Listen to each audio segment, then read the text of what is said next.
আজকে আমি আপনাদের সাথে মজাদার মুরগির বিরিয়ানি রেসিপিটি শেয়ার করব। রেসিপিটি সম্পূর্ণ মেজারমেন্ট সহ আজকে আমি আপনাদের সাথে শেয়ার করার চেষ্টা করব। আর রেসিপিটি মূলত আজকে আমি রাঁধুনি রেডিমিক্স যে মশলা আছে বিরিয়ানির সেটা দিয়ে করব। চলুন দেখে নেওয়া যাক রেসিপিটি কিভাবে করেছি। প্রথমে একটি হাঁড়িতে তেল দিয়ে নিলাম। তেলের পরিমাণটা একটু বেশি করে দিতে হবে। তারপর এতে দারুচিনি, এলাচি, লবঙ্গ আর কালো গোলমরিচ দিয়েছি আস্ত 2টি।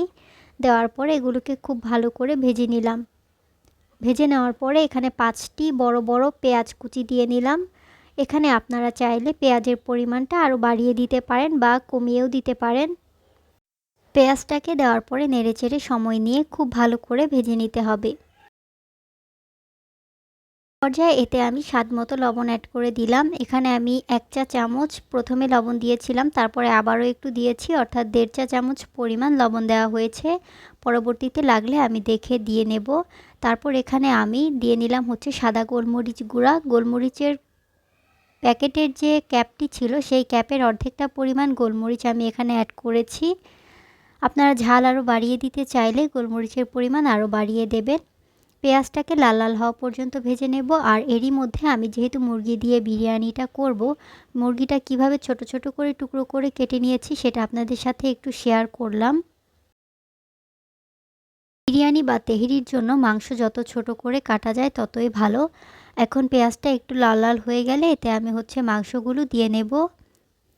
মাংসটাকে এই পেঁয়াজের সাথে মিশিয়ে খুব ভালো করে তেলের মধ্যে ভাজতে হবে। মাংসটা যত ভালো করে ভাজা হবে বিরিয়ানিটি খেতে তত বেশি মজা হবে। আপনারা চাইলে এই ব্রয়লার মুরগিটি আগে তেলে ভেজে নিতে পারেন, কিন্তু আমার কাছে এইটাই সহজ উপায় মনে হয়েছে এবং শর্টকাটে একই সাথে 2টা কাজ কিন্তু হয়ে যায়। তো এই তো মাংসটাকে নেড়েচেড়ে সময় নিয়ে ভালো করে ভেজে নিচ্ছি। যেহেতু আমি রাঁধুনি রেডিমিক্স মশলা দিয়ে করব সেটা আপনাদের সাথে দেখিয়ে নিলাম। এখানে আমি হাফ প্যাকেট পরিমাণ মশলা দিচ্ছি, কারণ এখানে 1 কেজি পরিমাণ মুরগির মাংস ছিল। একটি মুরগি নিয়েছি আমি। চালের পরিমাণ কিন্তু এখানে খুবই কম, 1 পোয়া চাল হবে। 2.5 কাপ পরিমাণ হচ্ছে চাল, আমি সেই কাপটাও আপনাদেরকে দেখিয়ে নেব। মাংসটা আমি এখানে একটু বেশি করেই দিয়েছি, কারণ বিরিয়ানিতে মাংস বেশি থাকলে খেতে মজা লাগে তাই। মশলাটাকে দেওয়ার পর এটাকে নেড়েচেড়ে খুব ভালো করে মিশিয়ে নিলাম। এখন এতে আমি টমেটো সস দিয়ে নেব। আমি এখানে প্রাণের যে টমেটো সসটি ছিল সেটা দিয়ে নিয়েছি 1.5 চা চামচ পরিমাণ। আপনাদের বাসায় যদি রেডিমেড আপনারা বাসায় যে টমেটো সস তৈরি করেন সেটাও দিতে পারেন, অথবা আস্ত টমেটোও দিতে পারেন, কিন্তু আমার কাছে মনে হয় টমেটো সস দিলেই বেশি মজা হয় বিরিয়ানিটা। এই তো সস দেওয়ার পর এটাকে নেড়েচেড়ে খুব ভালো করে মাংসটাকে কষিয়ে নিচ্ছি। এখন এটাকে আমি আরও একটু সময় নিয়ে কষানোর জন্য ঢেকে রেখেছিলাম 10 মিনিটের জন্য। এই পর্যায়ে কিন্তু হিটটা কমিয়ে দিয়ে আমি এটাকে ঢেকে রেখেছিলাম। এই তো মাংসটা থেকে সম্পূর্ণ তেল ছেড়ে দিয়েছে। এখন এতে আমি টক দই দিয়ে নেব। টক দইটা হচ্ছে আমি বাসায় বানিয়ে নিয়েছি। টক দইটা বানানোর জন্য এখানে আমি 3 টেবিল চামচ পরিমাণ গুঁড়া দুধ দিয়েছি এবং 2টি স্লাইস করা লেবু দিয়ে নিয়েছি। দেখতেই পাচ্ছেন টক দইটা কী পরিমাণ ঘন হয়েছে, এবং দোকানে যে ধরনের টক দই পাওয়া যায় দেখতে কিন্তু প্রায় সেরকমই হয়েছে। সম্পূর্ণ সেরকম হয়েছে আমি এটা বলবো না, কিন্তু প্রায় সেরকমই হয়েছে। টক দইটা দেওয়ার পর এটাকে নেড়েচেড়ে ভালো করে মিশিয়ে নিলাম। পর্যায়ে এতে আমি 4টি কাঁচামরিচ অ্যাড করব। কাঁচামরিচ আমি 2টি ধাপে দেব। প্রথমে 1 ধাপে দিয়ে নিলাম। আর কাঁচামরিচগুলো লক্ষ্য করলে দেখতে পারবেন এগুলো কিন্তু আস্ত, কোথাও কোনো ফেলে দেওয়া হয়নি। এই তো দেখতে পাচ্ছেন মাংসটা থেকে কিন্তু পানি উঠে গেছে, এবং যে টক দইটা দিয়েছিলাম সেই টক দইটা দেওয়ার ফলে মাংসটা আরও নরম হয়ে যাবে এবং এটা কিন্তু খুব ভালো করে রান্না হয়ে যাবে। মাংসটা যত ভালো করে রান্না করবেন, যত সময় নিয়ে রান্না করবেন, আপনার বিরিয়ানিটা তত বেশি মজাদার হবে। এই তো এই পানিটা শুকিয়ে নিলাম এবং মশলাটা কিন্তু অনেক ঘন হয়ে আসছে। এটাকে ঢাকনা ছাড়া আরও একটু রান্না করে নিলাম। আর এইদিকে হচ্ছে আমি পোলাওর চালটা হচ্ছে ধুয়ে নিয়েছিলাম। এখানে আমি চাষি চাল ব্যবহার করেছি।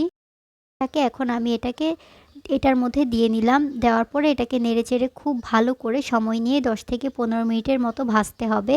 চালটা যত বেশি ঝরঝরে করে ভাজতে পারবেন আপনার বিরিয়ানিটি দেখতে তত বেশি ঝরঝরে হবে। চাল ভাজার সময় সাবধানতা অবলম্বন করতে হবে। দেখতেই পাচ্ছেন মাংসটা কিন্তু একটু আগেও পাত্রের গায়ে লেগেছিল, এখন এটা সম্পূর্ণ পাত্র থেকে উঠে আসছে। যখনই এরকম মাংস থেকে তেল চিটচিট করবে তখনই বুঝতে পারবেন চালটা ভাজা হয়েছে। আর এখানে আমি আপনাদেরকে কাপটা দেখিয়ে নিলাম। এই কাপের 2.5 কৌটা পরিমাণ হচ্ছে আমি চাল দিয়েছি। আর এই কাপটা মূলত রাইস কুকারের কাপ, এটা অনেকের বাসায় থাকে। এই তো দেখতে পাচ্ছেন চালটা সম্পূর্ণ পাত্র থেকে উঠে এসেছে, অর্থাৎ এটা অনেক ভালো করে ভাজা হয়ে গেছে। এতে আমি ফুটন্ত গরম পানি দিয়ে নিলাম 5 কাপ পরিমাণ। যেহেতু 2.5 কাপ পরিমাণ চাল দেওয়া হয়েছে তাই 5 কাপ পরিমাণই পানি দেওয়া হবে, অর্থাৎ যে পরিমাণ চাল দেবেন তার দ্বিগুণ পরিমাণ পানি দিতে হবে। পানি দেওয়ার পরে এটাকে নেড়েচেড়ে খুব ভালো করে মিশিয়ে নিলাম, যাতে চাল এবং মাংস কোথাও দলা পাকিয়ে না থাকে। এ পর্যায়ে এটাকে আমি ঢেকে রাখবো 5 থেকে 6 মিনিটের জন্য, একদম হাই হিট দিয়ে।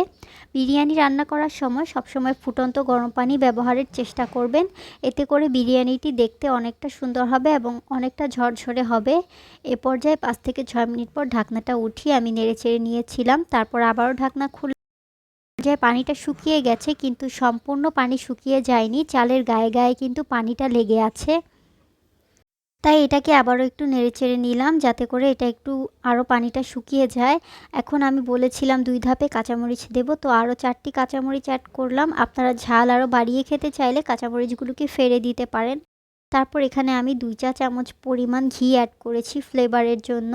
ঘিটা হচ্ছে অপশনাল, আপনারা যদি ফ্লেভার পছন্দ করেন সেক্ষেত্রে ঘিটা অ্যাড করতে পারেন, আর না পছন্দ করলে সেক্ষেত্রে এটাকে স্কিপ করবেন। ঘিটাকে দেওয়ার পর এটাকে আমি ঢেকে রেখেছিলাম 5 মিনিটের মতো। 5 মিনিট পর ঢাকনা সরিয়ে দেখতেই পাচ্ছেন যে এই বিরিয়ানিটার গায়ে যে পানি লেগেছিল চালের গায়ে গায়ে, সেই পানিটা কিন্তু একটু শুকিয়ে গেছে, সম্পূর্ণ শুকোয়নি, এটা আরও শুকাবে। আমি 5 মিনিট পর ঘির সুন্দর একটা ফ্লেভার বের হওয়ার পর এটাকে সম্পূর্ণ চালের সাথে মিশিয়ে নিলাম। মিশিয়ে নেওয়ার পরে এটাকে আমি আবারও কিছুক্ষণের জন্য ঢেকে রাখবো। তার আগে এতে আমি একটু ফুড কালার অ্যাড করে দিচ্ছি। এখানে আমি অরেঞ্জ যে কালারটা আছে সেই কালারটা অ্যাড করেছি, আপনারা ইয়েলো চাইলে ইয়েলো অ্যাড করতে পারেন, কোনো সমস্যা নেই। এই তো ফুড কালার খুবই সামান্য দিয়েছি যাতে করে কালারটা দেখতে সুন্দর আসে। এখন এটাকে সম্পূর্ণ চালের সাথে খুব ভালো করে মিশিয়ে নিলাম। দেখতেই পাচ্ছেন এক পর্যায়ে পানিটা শুকিয়ে গেছে এবং আমার বিরিয়ানিটা কিন্তু হয়ে গেছে। বিরিয়ানিটা দেখতে কি পরিমাণ ঝরঝরে সেটা আপনারা এই ছবিতে দেখতে পাচ্ছেন। ধন্যবাদ সবাইকে যারা কষ্ট করে আমার ভিডিওটি দেখেছেন। আমার ভিডিও যদি আপনাদের কাছে ভালো লাগে লাইক দিতে পারেন, চ্যানেলটি ভবিষ্যতের জন্য সাবস্ক্রাইব করতে পারেন।